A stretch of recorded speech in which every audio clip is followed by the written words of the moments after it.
सो hi everyone, price action series की second video में आपका स्वागत है।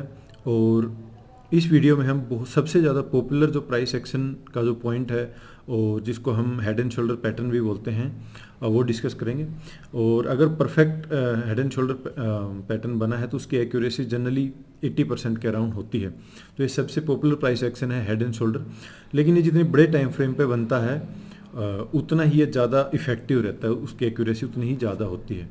सो एनीवे, हमें जस्ट समझना है कि head and shoulder price action क्या होता है और कुछ उसके एग्जांपल्स हम डिस्कस करेंगे। बहुत पॉपुलर है, तो जैसे कि नाम सजेस्ट कर रहा है कि हेड एंड शोल्डर बनता है प्राइस और फिर ऐसे आके ये पैटर्न होता है, और अगर नीचे की ओर से बनता है तो ये हेड एंड शोल्डर पैटर्न बनता है और जब प्राइस वापस आता है।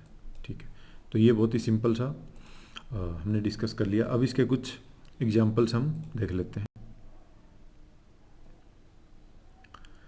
ठीक है, चलिए हेड एंड शोल्डर के कुछ एग्जांपल ढूंढते हैं। ये 5 मिनट का चार्ट है, तो इस पे 5 मिनट पे आप अप्लाई मत करना, एटलीस्ट आवरली टाइम फ्रेम पे यूज करना। सो जैसे कि एक छोटा सा एग्जांपल हेड एंड शोल्डर का ये है, ये वाला, और ये देखो यहाँ से प्राइस रिट्रेस भी किया। सो ये एक हेड एंड शोल्डर का एग्जांपल है।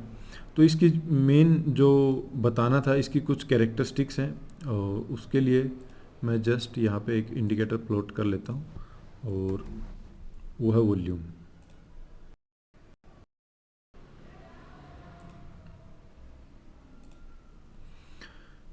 सो देखो, सबसे जो इम्पोर्टेंट बताने लायक बात होती है हेड एंड शोल्डर में, वो ये होती है,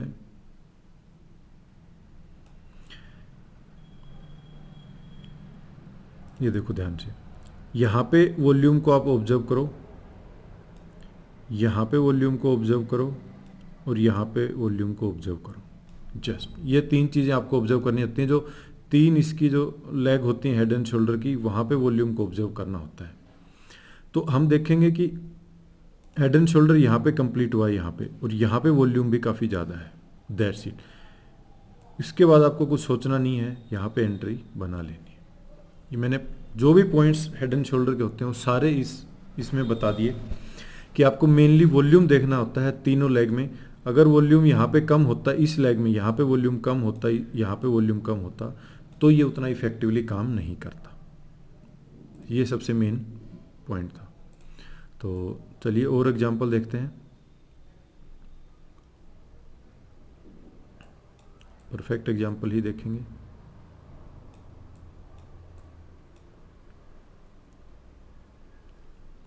तो एक ये एग्जांपल हम देख सकते हैं। देखो,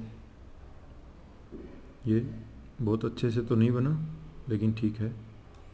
और जो इसमें जो पुल बैक आया वो भी थोड़ा नीचे जाके आया, यहाँ तक आता तो परफेक्ट हेड एंड शोल्डर बनता। बट एनीवे, चलिए ऑब्जर्व करते हैं। यहाँ पे वॉल्यूम को ऑब्जर्व करो इस एरिया में, यहाँ पे ऑब्जर्व करो इस एरिया में, और फिर यहाँ पे ऑब्जर्व करो इस एरिया में। ठीक। सो यहाँ पे वॉल्यूम ज़्यादा नहीं है, ये ठीक है। यहाँ पे वॉल्यूम काफ़ी ज़्यादा है, जो कि एक अच्छी बात है, क्योंकि ये इनवर्स हेड एंड शोल्डर है। सो प्राइस नीचे की ओर आना चाहिए, तो यहाँ पे वॉल्यूम काफ़ी ज़्यादा है। लेकिन देखो यहाँ पे भी वॉल्यूम काफ़ी ज़्यादा है। ये देखो, ये दो कैंडल में काफ़ी ज़्यादा वॉल्यूम है। इतना कन्फर्मेशन अपने लिए बहुत है। और जब तक पुल बैक आया तब तक भी यहाँ पे देखोगे तो रेड कैंडल, जो रेड बार्स हैं वॉल्यूम की, उनकी फ्रीक्वेंसी काफ़ी ज़्यादा है। सो हालांकि ये बहुत ही परफेक्ट एग्जांपल नहीं था हेड एंड शोल्डर का, लेकिन हम कंसिडर कर सकते हैं। जो पॉइंट्स आपको बताने थे वो मैंने क्लियर कर दिए। और देखते हैं।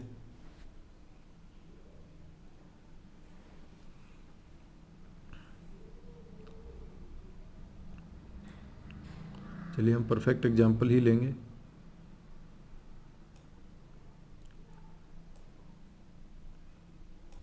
ये एग्जांपल हम कंसिडर कर सकते हैं। देखो, ये वाला, ये वाला, ये वाला, और पुल बैक थोड़ा नीचे जाके आया, यहाँ तक का पुल बैक आता तो बढ़िया रहता। लेकिन फिर भी हम कंसिडर कर सकते हैं। बहुत एक्यूरेट कभी नहीं बनेगा। सो इस जोन में वॉल्यूम बहुत कम है, ये देखो बहुत कम वॉल्यूम है। इस जोन में भी वॉल्यूम बहुत कम है, ये देखो बहुत कम वॉल्यूम है।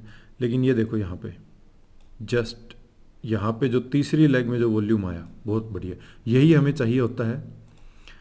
तीसरी लेग में वॉल्यूम काफ़ी ज़्यादा चाहिए होता है, बस यहाँ पे आया। उसके बाद जो भी पुल बैक मिले आप एंट्री ले सकते हो। यहाँ के इसके ब्रेकआउट पे भी एंट्री आप ले सकते हो, लेकिन एक्चुअल में इसको एंट्री लेने का यही होता है, क्योंकि जनरली एक pull back head and shoulder में आता है। सो बेटर है कि पुल बैक पे एंट्री ली जाए। सो 3 एग्जाम्पल हमने डिस्कस कर लिए, और कोई एग्जाम्पल मिलता है तो एक और कर लेते हैं।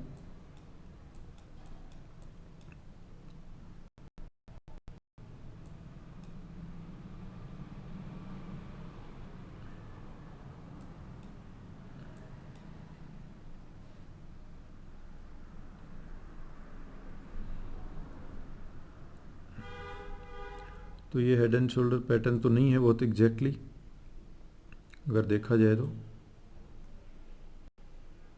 ये देखो ये वाला पैटर्न है। सो बहुत एग्जैक्ट तो नहीं है, लेकिन ठीक है, हम समझने के लिए कंसिडर कर सकते हैं। ये देखो ये है, तो ये सबसे नीचे होना चाहिए, इसकी नेक सबसे नीचे होनी चाहिए, जो कि इसमें है। ठीक है, अब वॉल्यूम देखो, यहाँ पे वॉल्यूम ठीक ठाक है, कोई बात नहीं। यहाँ पे वॉल्यूम ठीक ठाक है, एक बड़ा रेड वॉल्यूम था, उसके बाद ग्रीन बार्स की फ्रीक्वेंसी यहाँ से यहाँ काफ़ी ज़्यादा है। देखो यहाँ से यहाँ ग्रीन बार्स की फ्रीक्वेंसी ठीक ठाक है इसमें, तो क्योंकि नीचे बन रहा है तो हम बुलिश साइड का वो देखेंगे। यहाँ पे फिर से वॉल्यूम आया, ये बस ये ये यहाँ पे परफेक्ट इसलिए नहीं बना, अगर ये यहीं से टर्न होता तो परफेक्ट बनता। तो ये वॉल्यूम भी जनरली ये बड़ी वाली रेड बार यहाँ पे नहीं दिखती, ठीक है। लेकिन उसके बाद यहाँ तक जो वॉल्यूम आया वो देखो आप, ग्रीन बार की फ्रीक्वेंसी काफ़ी ज़्यादा है, और यहीं पे आप एंट्री ले सकते हो। तो इस सब के ब्रेकआउट पे ये अगर पुल बैक थोड़ा ऊपर जाके यहाँ नीचे आता तो ये बेस्ट हेड एंड शोल्डर बनता, और उसके बाद लेकिन एनीवे जो पॉइंट्स मुझे एक्सप्लेन करने थे हेड एंड शोल्डर के लिए वो मैंने एक्सप्लेन कर दिए। और आई होप कि अब बस इसमें वॉल्यूम का ही ध्यान रखना होता है, दोनों तीनों लेग में वॉल्यूम को कंपेयर करना होता है। हायर टाइम फ्रेम पे ज़्यादा एक्यूरेटली काम करता है, और ये सबसे पॉपुलर प्राइस एक्शन है, क्योंकि इसमें प्राइस काफ़ी टाइम स्पेंड करता है। तो उसके बाद जिस साइड ब्रेकआउट होता है तो बड़ा होता है, सिंपल सा लॉजिक है। तो चलिए, आई होप कि ये वीडियो ने कुछ वैल्यू ऐड की होगी आपकी लाइफ में। Thank you so much.